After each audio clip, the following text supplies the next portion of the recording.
Voice Radio.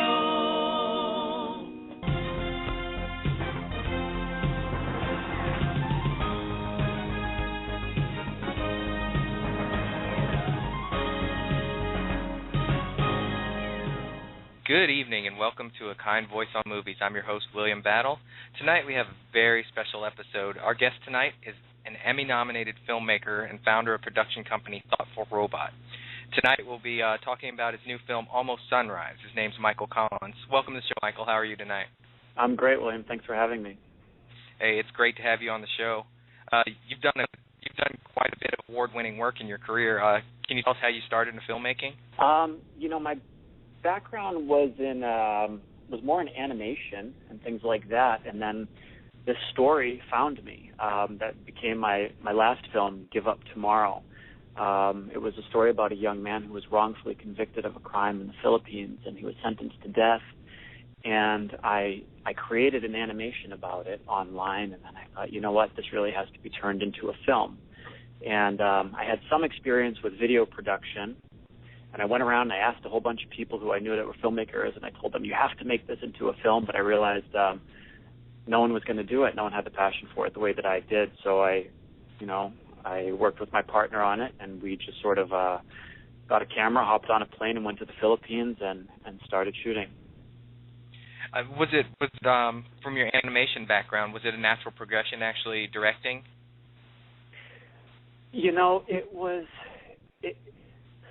It's different. It's different because it's very controlled. Animation, you're choosing what every frame is, and with documentary, you're filming real life. So there's just a lot more that's sort of left to chance. And, I had an understanding of storytelling and the need for that sort of structure, but it's a whole different beast when you're out there in the real world capturing it, and then you come back into an edit room and you have to sort of craft it into a 3-act structure that's compelling, that's going to take viewers on a journey, and so it was a lot of on the spot sort of learning for me. I mean, it sounds like that documentary is a very powerful medium used to communicate with people. How do you decide what footage goes into the film? It's really tough because you get attached to so much footage. My last film, Give Up Tomorrow, it took us about 6 years to shoot because there was an element of it that was really an investigation. So we were sort of casting as wide a net as possible, and when we finally got into the edit room, it was really tough to let go of a lot of stuff because we knew how hard we worked for certain things. So I think an important part of the process for me was bringing in someone who had some experience editing and who had fresh eyes and sort of a fresh perspective, and they could help us let go of some of the things that that really weren't strengthening the story. So it's our edit took a lot longer than I hope this edit is going to take, but it took close to 2 years. Oh wow. Yeah. And I mean, how hard is it to let go of the footage that you love? I think once you see the film starting to come together and you start to you share it with people, once you have a rough cut and sort of a fine cut, you start to bring in friends and colleagues that you trust and have them watch it. When you see them have that sort of a visceral reaction to it, an emotional reaction that you're going for, then that's the most important thing, really. So all of that other footage, the wonderful thing about the internet today is that if you have the time and the inclination, you can cut shorter pieces and put them up online. So I've done some of that with Give Up Tomorrow. I've taken footage that didn't fit in the film and cut them into little 3 or 4 minute pieces just to keep the conversation going online. Right, and I mean, with the DVD, there's always a DVD extras that you can put it in. There are lots of DVD extras on that one. Yep, that's for sure. Is it available for anybody to watch? Yeah, that film, Give Up Tomorrow, you can actually find on the website, giveuptomorrow.com. It's available right there. And we don't have it on Netflix. We have it all over the world. It's available on Netflix and iTunes and things like that, but just not here in the U.S. because we're releasing it to the educational market. So there's a little bit of a conflict there. With Give Up Tomorrow, what motivated you to tell Paco's story?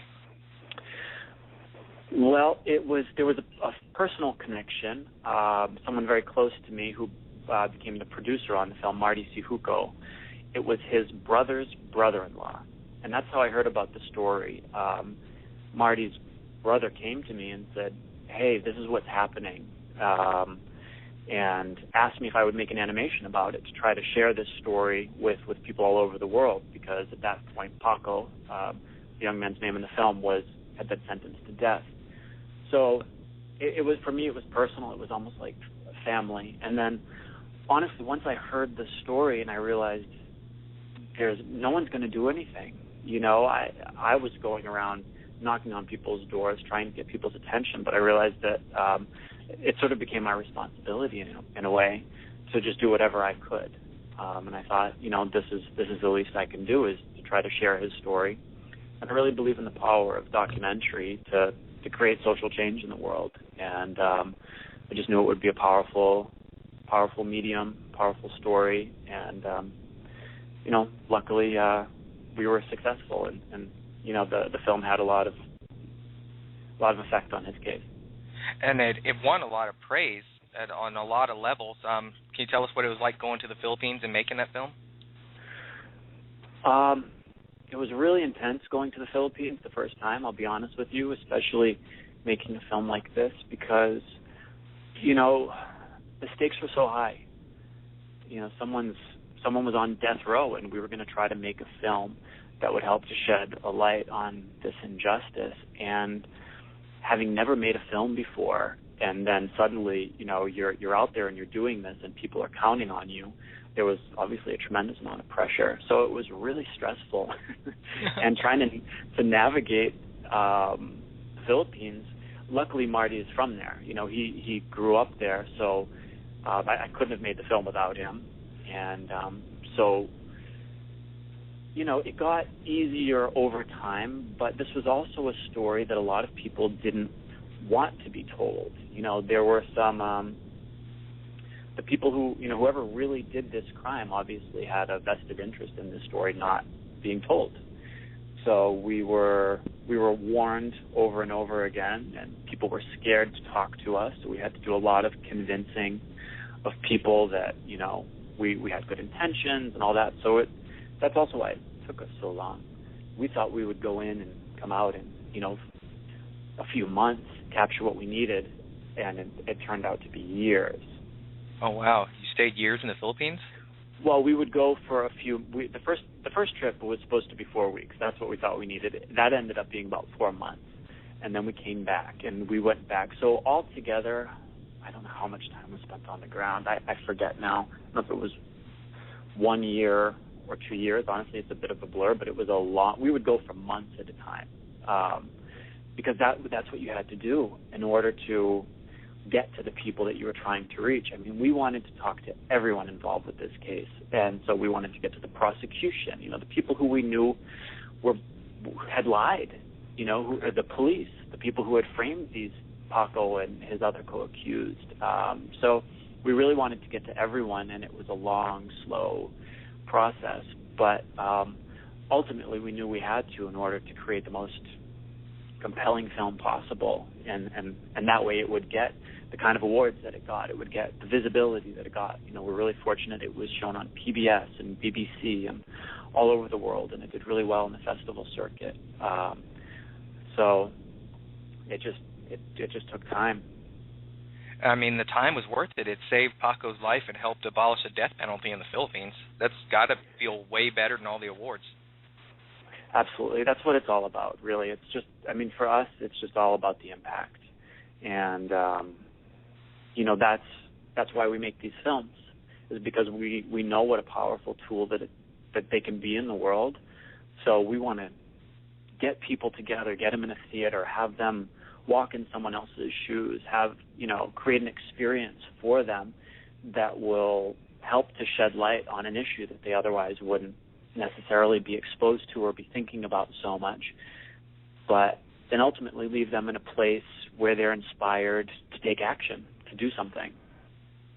Oh, most definitely. I mean, I'm wanting to watch it after we get off the air here tonight.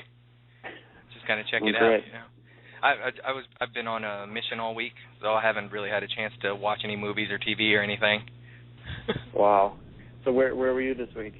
I'm in the reserve, and I was doing my annual training. You know, the 2 weeks a year they advertise. Yep, of course. And so I was on Fort Campbell writing for the paper there. Great. Excellent. But back to your movie with Paco. Have you read any of the reviews for it? For Give Up Tomorrow? For Give Up Tomorrow. Mm-hmm. Yeah, I did. It's been a while. But yeah, we were really lucky. We were really fortunate that it was received well critically. You know, people. Our approach really was to make a film that was engaging, to give people that experience that you would expect by going to the theater to see any film, you know, fiction or nonfiction, to take them on a journey and this story just happened to be really lend itself to that structure. I mean, it was like a thriller, lots of ups and downs and trying to figure out, you know, just one thing after another that more shocking details were just constantly revealed about all the twists and turns in this case. So, yeah, that's our approach, and that's why with the new film also we're approaching it like a narrative, you know, seeing two people going on a journey. Well, definitely. Yeah, it sounds like peeling an onion back and revealing layers as you go. Yeah, that's the best way to approach it, we find. Well, Michael, what we're going to do is we're going to take a quick break from our sponsors, and then we'll be right back. Sounds good. All right. Hi, this is Corey from Runa, and at Runa we make a number of different beverages, all from one leaf called guayusa. Guayusa is a naturally caffeinated leaf from the Ecuadorian Amazon. Indigenous peoples in that area have been brewing and drinking it like tea for thousands of years. All the guayusa that we sell is certified organic, fair trade, and non-GMO. And because guayusa is naturally packed with caffeine and antioxidants, it gives you this really nice, clear-headed, clean, and focused energy. We think of ourselves as a lifestyle brand because guayusa fuels you in doing whatever it is in your life that you need or love to do. So if it's one of those days where you need to sit at your desk for 8 hours and pound out some project or report, then guayusa is perfect for fueling you and doing that work. Alternatively, if it's a beautiful day out and you're going to do yoga in the park or you're going for a bike ride in the woods, then guayusa is perfect for fueling that as well. It gives you this amazing, full-body, wholesome energy and helps you feel fully alive. And that's why we call our company Runa. Runa is a Quechua word that actually means fully alive or fully living human being. Runa offers a few different lines of guayusa products. We have loose leaf, tea bags, bottled iced tea, and a more concentrated energy drink can, but it's all made from the same great Amazonian guayusa. We're sold in natural organic food stores across the country. We're also in Whole Foods nationwide, and you can always find a store near you on our website with our store locator at runa.org. So go out to a store near you, grab a box or a bottle or a can, and crack one open and try one today.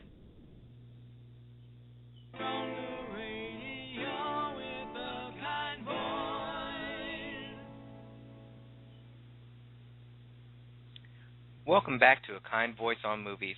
Before we left for the break, we were talking with director Michael Collins about his film Give Up Tomorrow. Welcome back, Michael.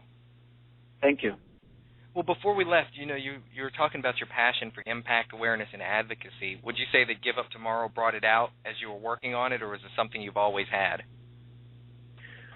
I would say that Give Up Tomorrow gave me the opportunity. I think all of us really, deep down, I think that our nature is really just to be in service to other people on a certain level,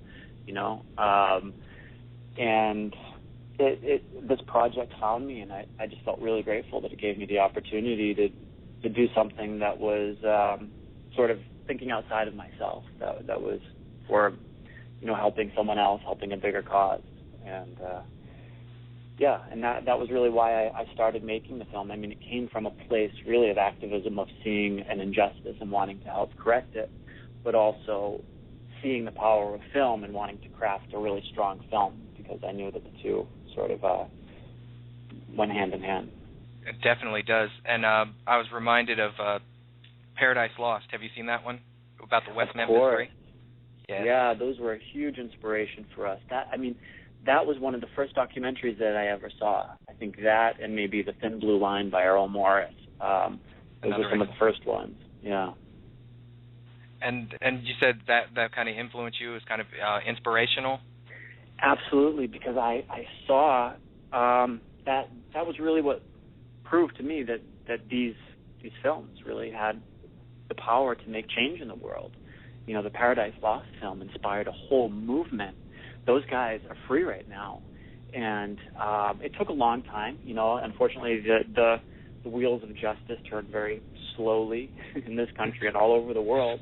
Yeah. But I know. I mean, it's obvious that it was because of that film, which ended up becoming a trilogy, that so much attention was put on this case where there was an injustice, and ultimately it helped. It helped to correct it. Now, when you were making Give Up Tomorrow and you were, uncovering these layers and everything, did you run into any of the, cloak and dagger kind of, don't tell the story? Well, when we were making Give Up Tomorrow in the Philippines, we were warned a lot that this story was one that very powerful people didn't want to be made. So we had to be cautious. We had to just be really careful about what we did and who we spoke to, and we would stay sort of under the radar as much as possible. And then when we would speak to someone who was more of a questionable integrity, I suppose, then after that interview, we would find a way to disappear for a little while. So there was 2 different islands that we were shooting on in the Philippines, and if we had one on one island, we would sort of after that interview, we'd go straight to the airport and go to the other one, go back to somewhere else a little safe, and stay under the radar for a little while before we kind of went back out. So maybe it was paranoia, but we were, there was certainly an element of having to be cautious while telling the story. Oh, definitely. I can imagine so. And with making Give Up Tomorrow, how did that help you with your next film, Almost Sunrise? Oh, my goodness. In every way possible, because with Give Up, I literally was reading the manual for how to use the camera while I was on the plane to the Philippines. Not that I had never held a camera, but I just had never held that camera. So it was a lot of just on-the-job training. And, we just didn't have the resources. We weren't yet connected, or we didn't have any kind of reputation yet in the documentary film community. So we were applying for grants to get funding in place, but it took us years to kind of land any of that. So Marty and I really had to do so much on our own, which is stressful and it's hard. And there's a reason why people are DPs, directors of photography or cinematographers, or why you have producers and co-producers and someone doing audio, because 1 or 2 people shouldn't necessarily be doing all of those roles. So we did it all ourselves, which was great. We learned how to do it. And then, for the new film, we realized that to do this one properly, we need a team. We can't just do it by ourselves, because we're just going to sacrifice the quality. And, we just wanted to step the whole thing up. And that's what we did. So we were really fortunate to get some funding in place beforehand, just enough to be able to hire a very small crew, but just to bring people out who just helped us elevate the production quality of everything. Now, with your films, I was noticing, I don't know if it's intentional, but you have Give Up Tomorrow and then Almost Sunrise. It's kind of like a new day theme. Yeah, that's very true. I mean, it's important for me to make films that are ultimately hopeful. I mean, that's what inspires people to do something, to take action. We don't want people walking out of the theater or turning off the television and just feeling upset and depressed, and that doesn't really inspire much action. So we're not trying to sugarcoat the seriousness of the issues that we cover. We cover them, very straight on and intensely. So there are some very highs and lows in the film, but ultimately they're always about looking forward, about finding solutions. Definitely, and you're achieving those, especially with the hardships you had making Give Up Tomorrow, and you came out a winner. Yeah, we were really fortunate, and I don't know, I guess the whole process of making a film, it's so much more than just going out and shooting a script. I mean, it becomes your life. You get so entangled in the lives of those who are the subjects of the film, and you get so invested in the issues that you're covering. So certainly when you see that there's some impact that comes from, sometimes it comes from the process of making the film, sometimes it comes from making the film, the final product itself. I think usually it's a bit of both, but it's really rewarding. It's not easy a lot of the time. It's kind of emotionally kind of straining and exhausting often, and certainly financially. But it's, I just feel really grateful to be able to do something that allows me to live life, in such an intense way. Definitely. And then is it how you imagined it would be, being a filmmaker? I don't really know. I didn't really know what to think. I think every element, every part of the production is so different and so intense, and you're immersed in it 100%. There's not a lot of time to kind of look outside of it. It kind of forces you to really be present. And I think if you talk to 10 different documentary filmmakers, their experience making the films would be totally different, because it's so wound up in real life. So all the expectations that I have, I just sort of let them go out the window and just try to be present and go along for the ride, and try to have enough presence of mind to be able to respond in the moment. And just roll with it. Yeah, that's all you can really do. Now, with the two veterans, Tom and Anthony, you met them last July. How did that meeting happen? Well, I had met Anthony the previous November. I was doing a little bit of volunteer work for an organization called Project Welcome Home Troops. I had heard a young man who was a veteran, a Marine, who had just become a teacher with Project Welcome Home Troops, and they teach this course that incorporates breath work and yoga and meditation as a way to help veterans and their family members heal from the traumas of war.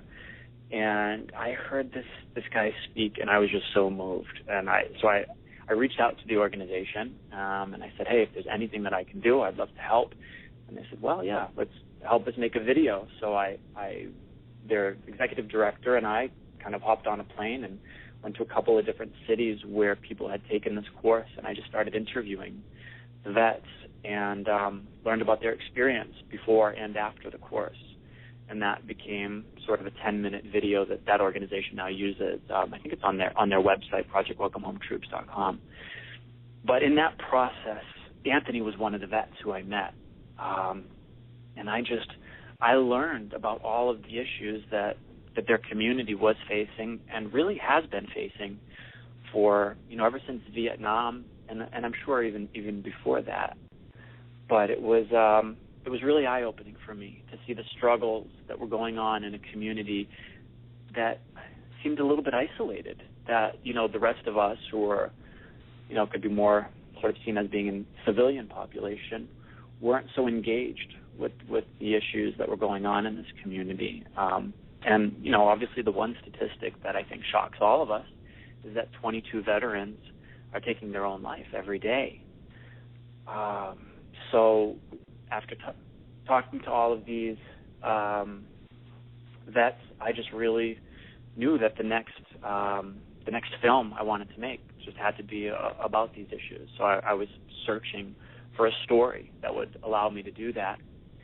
And I came across Anthony on the internet one day doing his own crowdfunding outreach campaign to fund Veterans Trek, which was going to be him and his friend Tom walking across the country as a way to heal from their time in combat and to help call attention to these issues.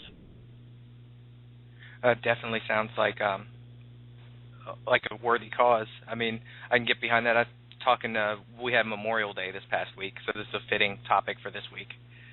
Yeah. And I had a chance to talk to some Vietnam veterans, and they talked about, the kind of things they faced when they came home. Yeah, absolutely. And I have so many friends whose fathers served in Vietnam, and I saw what that did to the families. When these sort of invisible wounds go untreated, and I mean, it comes out in so many ways, whether it's alcoholism or PTSD or violent outbursts, and that has a ripple effect in the family and in the community, and it's really something that we all need to take responsibility for. I mean, we're the ones who send these men and women into harm's way so that we don't have to go, and I think there just needs to be a lot more responsibility taken from all of us on the back end of this. Definitely. I mean, when the Vietnam vets talk, when World War II ended, they came back to parades and ticker tape down the street and everything. Korea, people kind of forgot about that war. And Vietnam, They were getting things thrown at them. I know. It's horrible. It's horrible. It's just, it's so heartbreaking to think that people were, just confused so much with that sentiment of being anti-war, with being anti-veteran. I'm really glad, obviously, that doesn't happen today, but it doesn't change the fact that we're still letting down our veterans in a major way because we're not fighting harder for them to get the care and the services that they need when they come home. Yeah, it's definitely a big issue. Right now, we're going to have to take a break. Sure. Please stay tuned for our team trivia question this week, and we'll be back with Michael Collins.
See how hard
Hi, this is Tim from Team Trivia. Here is your question of the week. What is the highest grossing animated film of all time worldwide? A Kind Voice Radio. Welcome back to A Kind Voice on Movie. To answer the trivia question, please go to www.akindvoice.org/trivia, and you can win some Runa prizes.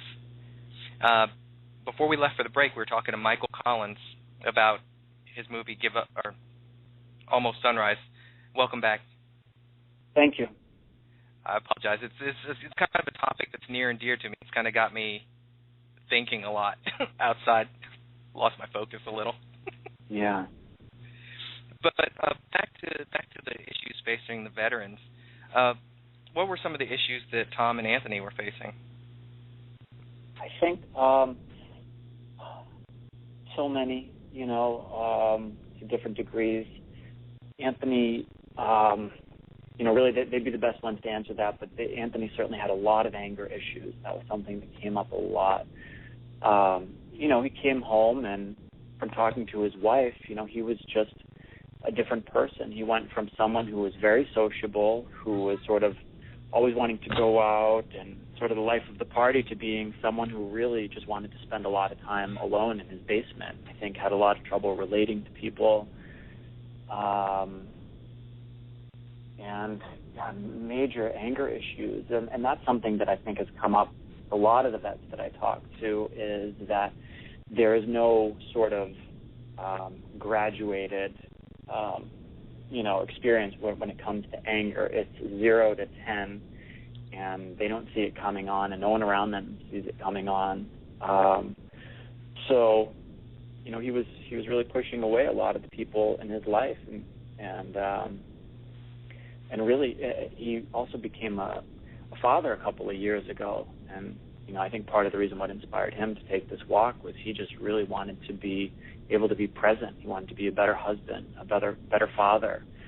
And for Tom,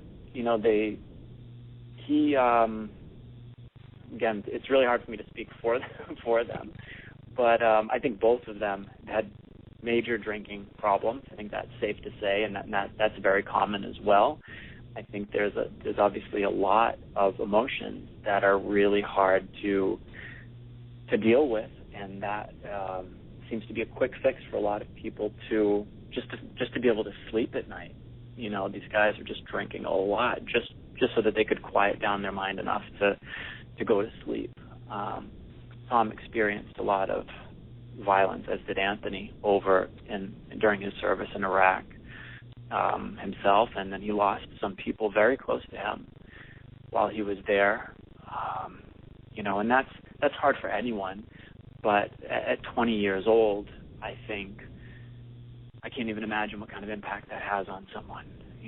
When you're, people who are like your brothers, who are your best friends, they're like your family. Or even, you could probably speak more to this about the relationship that happens within the military, but the bonds are so close, and then to have these people torn out of your life so quickly, obviously, really leaves some serious wounds. And when he came home, he had a lot of trouble focusing at school and at work and in relationships and all of that. And someone that he deployed with actually took his own life, and I think that could have been the final straw for Tom. I think he himself was in a very dark place, and he just knew he needed to do something extreme, and said, okay, I need to clear my head. I'm actually going to take a walk, and it's going to be a long walk. So he decided he was going to walk, nearly 3,000 miles across the country. And he reached out to Anthony. He said, hey, can I borrow your backpack? Anthony said, what for? He said, I'm going to walk across the country.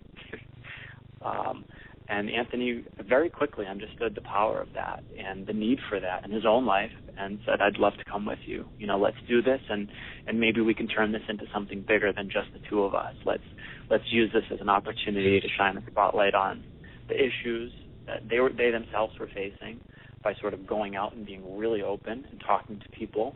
So in a way, giving other people the permission to do the same thing who may have been afraid to. They did it as a fundraiser for an organization called Dry Hooch. which, really does some great work around peer-to-peer counseling for vets. But really, first and foremost, they did it for themselves. And I mean, unfortunately, a lot of veterans, they don't have the opportunity or don't think to do something positive like this with their anger, and they turn it on themselves. Yeah, it's really heartbreaking, because I think veterans just have so much, just the training and the service, their just dedication to service, and they have so much integrity that when they're at their best, they're some of the most amazing members of our community, of our society. They have the potential just to be the greatest leaders in every way. But I think when they're suffering, their suffering is also the greatest, because they've literally been to hell and back again, and in a way that so many of us can't even begin to imagine. So, they really lived their life, I would say, in the extremes. And a lot of that, they've changed. The military's changed its policies and views on that kind of suffering. But before, it was kind of like, they suffered in silence. Yeah, that's something that I heard from a lot of vets that I talked to, was that they were trained. If you're not feeling well, if something is bothering you, take a knee, catch your breath, suck it up, and drive on. And drive on. Failure is not an option, and all these different things. So I think, when they come back and they have all of these different feelings and emotions and don't really know what to do with them, and don't see a very clear path towards healing, and unfortunately, I think there are some stigma around mental health issues, around needing help. So I think part of what we really hope to do, what Anthony and Tom were doing, was helping to break down those stigmas. They were walking around saying, listen, this is what's going on inside of me. And, I saw firsthand the emails that they would get. I mean, because they also had a really big presence online, and they still do at veteranstrek.com. People would just write them and say, you know what, I just read an article about you because you walked through my town, and you inspired me to go out and get the help that I need right now. So I think the very act of what they did just had a lot of power behind it, to heal themselves and other people, which is why I thought, you know what, if we can translate this into a film, we can just reach so many more people. Definitely. And I mean, taking on veterans' issues is like a large statistical task. Do you have anyone helping you with that aspect of it? Yeah, I mean, we have, I have an amazing team working with me, to do that. It's, like I said, my job really is to just craft a film that's going to be good enough to make some waves in the world. That's going to be shown, on a big network, something like PBS, that's going to do well in the festivals, what we're doing right now is aligning ourselves with veterans organizations who are sort of at the forefront of these issues. We are filmmakers, obviously, and we're going to do what we do best. So we're not going to try to start from scratch when we do an impact and outreach campaign. So I have, actually sitting in a room with me right now, where I am until about 1 o'clock in the morning every night, is our co-producer, Claire Ratanan, and she's helping with a lot of that. So she does a lot of the outreach, finding organizations, and recently we fortunate enough just to create a partnership with Stop Soldier Suicide, which is an incredible organization that's really on the front lines around this issue. So, we want to partner with them, and when the film comes out, and we'll partner with other organizations as well, like Project Welcome Home Troops, and some others. I mean, we still have time to work on all of that, but what we ultimately want is for this film to become a tool that they can use to further their mission and to reach more people. And it sounds like you've got a great plan ahead to get this film made and get all the information in there. Yeah, we're doing our best.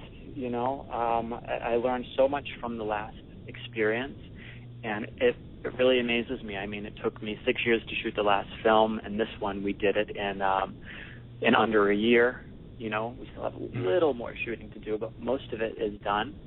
And I want to move right into the edit as quickly as I can because, in one sense, you know, it's all fresh in my head. I can, you know, I'm not going to be looking at footage that I shot 4 years ago, 6 years ago. I'm going to be looking at footage that I just shot months ago.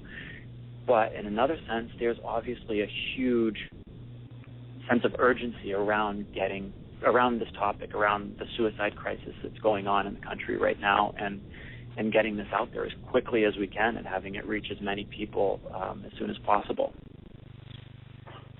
And it's gonna be as impactful as Give Up Tomorrow. Let me tell you. I hope so. I know one of the issues that people face when they're thinking of suicide is something about moral injury. Yeah, absolutely. I mean, and that's something that's it's a relatively new term, I think, in the mental health. It's a new concept that's come out recently in sort of the mental health world, but it's a little different than PTSD. I think, you know, we've all grown to understand what PTSD is and the seriousness of that. But there's something that seems to run even deeper than that. That's, you know, wounds that are hard to reach by medicine and psychiatry, you know, and psychotherapy alone. You know, something that has a little more to do, you know, that manifests as deep shame or guilt. You know, because we live in a predominantly Catholic society, you know, and people are then sent into these situations where they have to kill. You know, they're following orders, and they have to do it in order to protect themselves, other people. You know, it's part of the mission. But I think that the scars from this, you know, are sort of scars to the soul that we need to recognize so that we can address them properly. And that's where some of these new, more holistic approaches to the treatment are proving to be really effective. You know, oftentimes it seems that the pills are really helping to mask symptoms and not really getting at the root of the problem. So now people are finding some really great results through things like yoga or, you know, breathing techniques and meditation, things, for instance, that the Project Welcome Home Troops is offering. And they're finding that to give people a practice that they can do on their own to help to bring their mind into the present moment. Because one of the biggest things that we hear from so many people is they just can't stop their mind from going from the past and the future, from the anxieties that are surrounded with that. So it's giving them really practical tools that are really powerful. And there's a lot of scientific data that's coming out about this right now. There's a doctor at the University of Stanford who's just done some extraordinary research about this, and it's about to be published, I think, literally any day now. That's proving the effectiveness of all of these sort of alternative methods. And oftentimes they can be coupled with psychotherapy. I mean, these, like Project Welcome Home Troops, I know it partners with the VA and doctors from the VA, and they find that this more holistic approach to treatment and to healing is really effective. And I found another organization that you might want to look into is a place called Art Therapy Alliance that uses art therapy with veterans. Yeah, I've heard of them.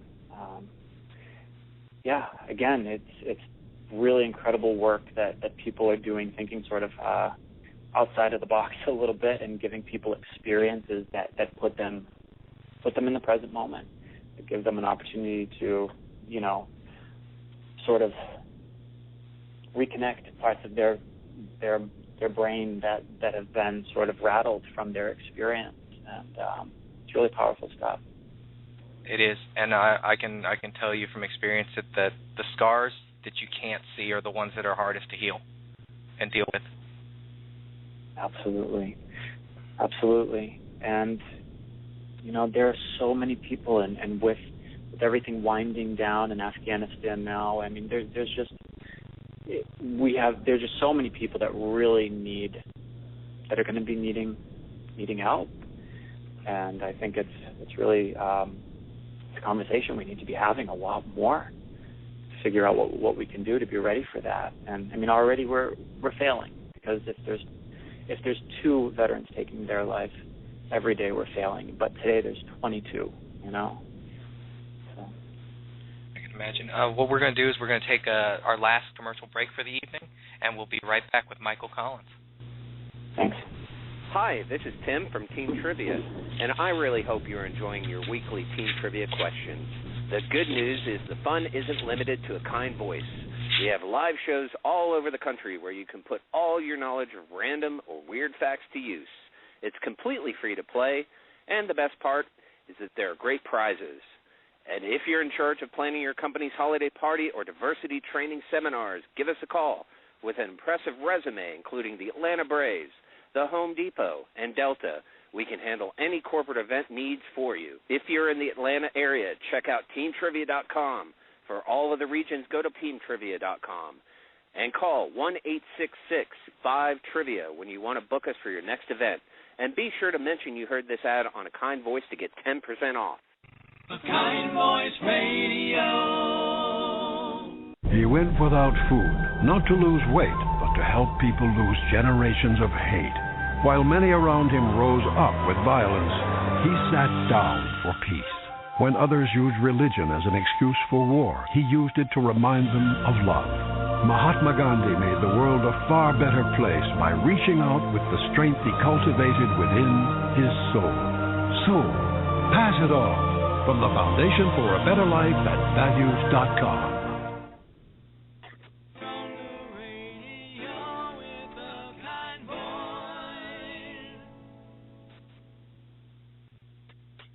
Welcome back to A Kind Voice on Movies. I'm your host, William Battle, and we were talking to Michael Collins before the break about his movie, Almost Sunrise. Welcome back, Michael. Thank you. Before we went to the break, we were talking about, different veterans issues. Tom and Anthony finished their trek in February. How are they doing right now? They're doing great. They're just, it's really amazing.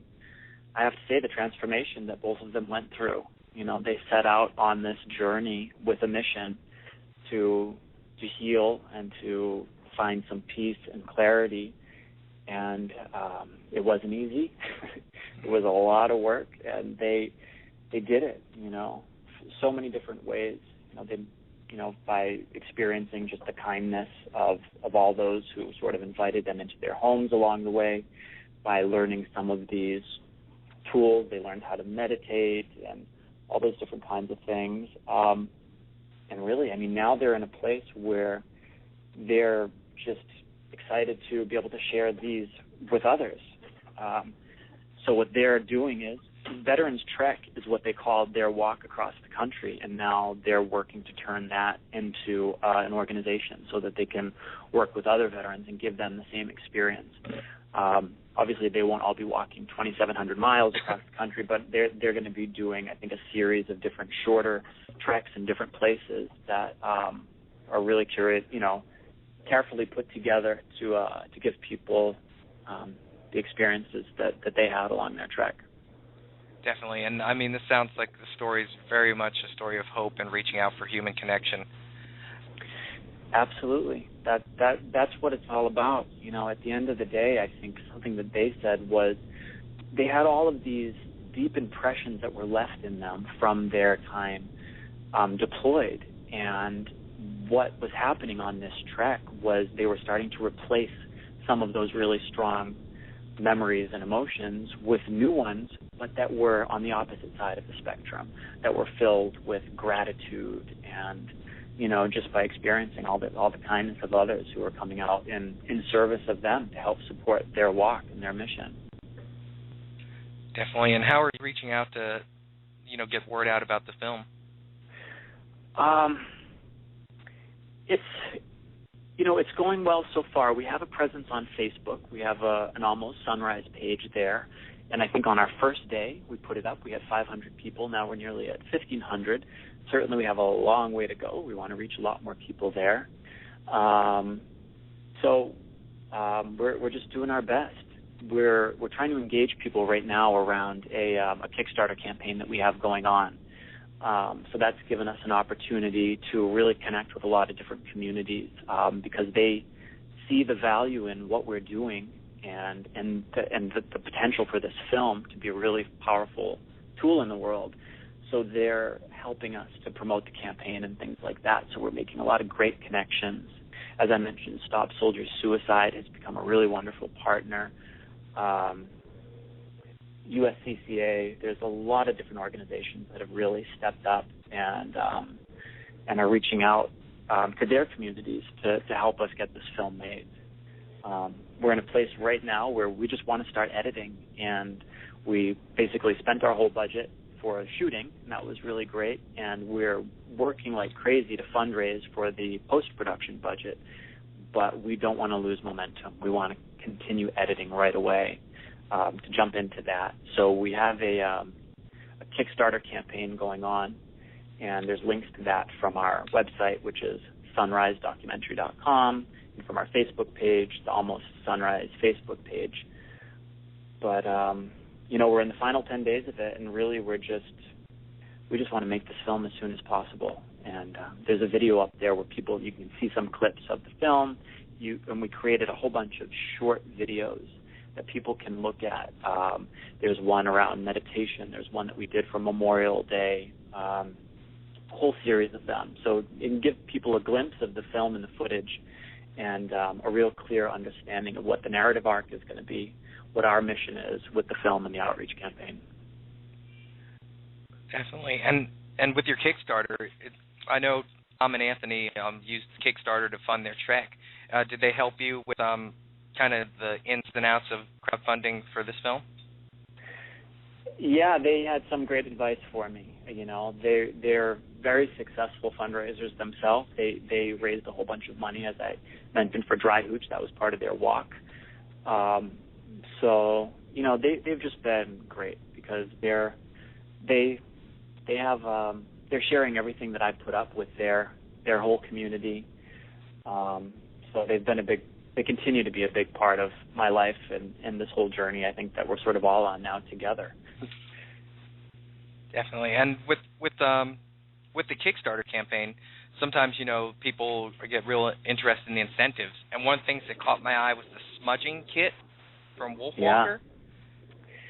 Yeah, I mean, one of the most extraordinary things was, like, along this journey, they met just so many different kinds of people. And Wolfwalker is a Native American living in Colorado who took them on a hike and basically sat down. He's sort of a spiritual advisor and had this whole session with them that was really incredible, really profound for the guys. And he has it's something that they do called smudging, where you burn sage and you fan it with this fan made out of feathers and hand-carved wood handle.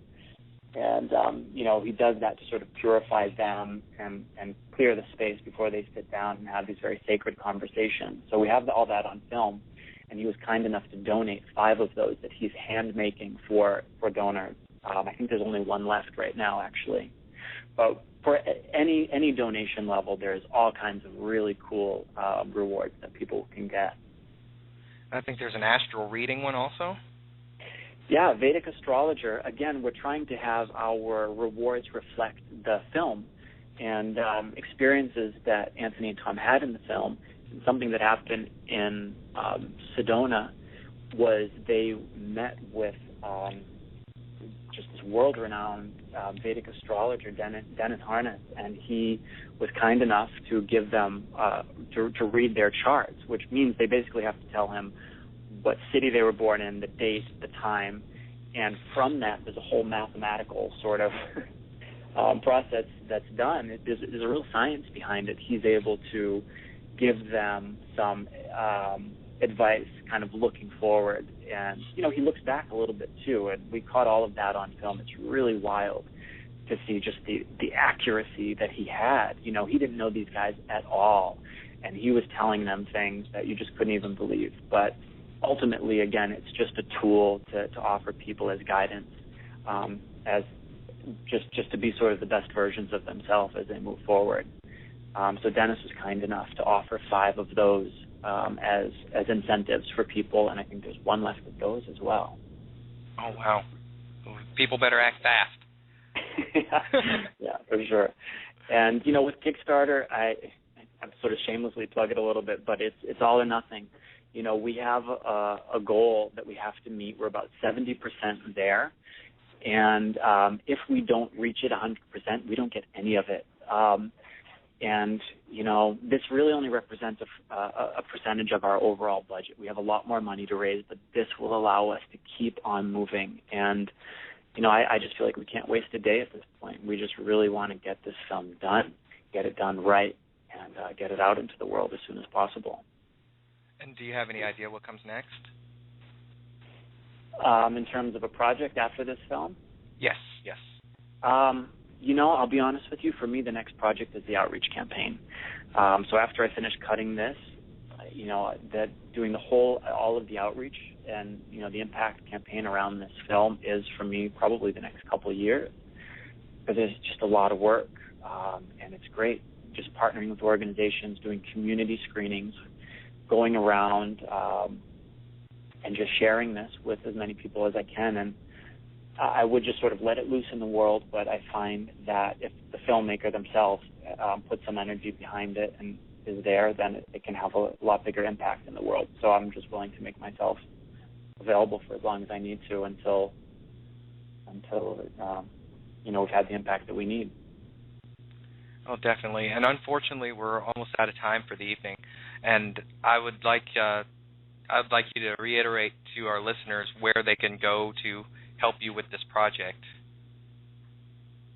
Okay, it's if you go to our website, which is sunrisedocumentary.com, that will steer you to everywhere you need to go. And if you go to our Facebook page, it's called Almost Sunrise, so it's facebook.com/Almost Sunrise.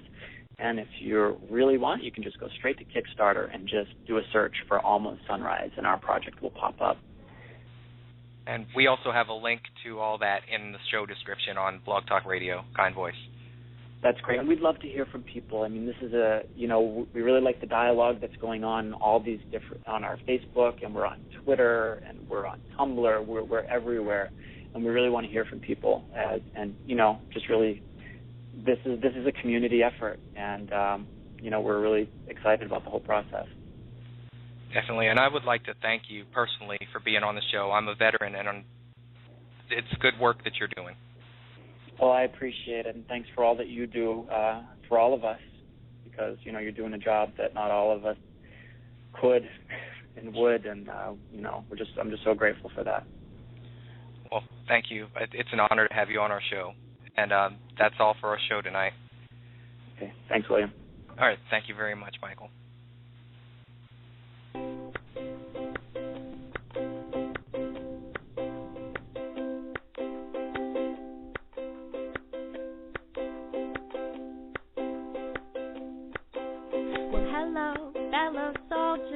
How's your day?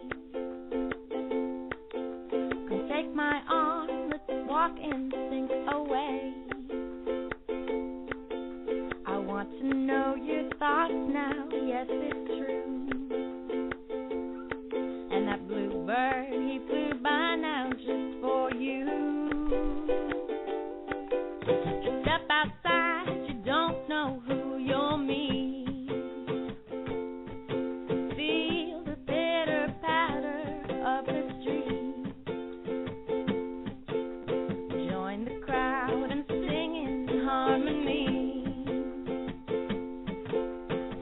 Let go, come link elbows with me. Just know that I am there for you, to hear your voice, care to lend a hand. In this moment, we will work together and turn a new kind stranger to a friend.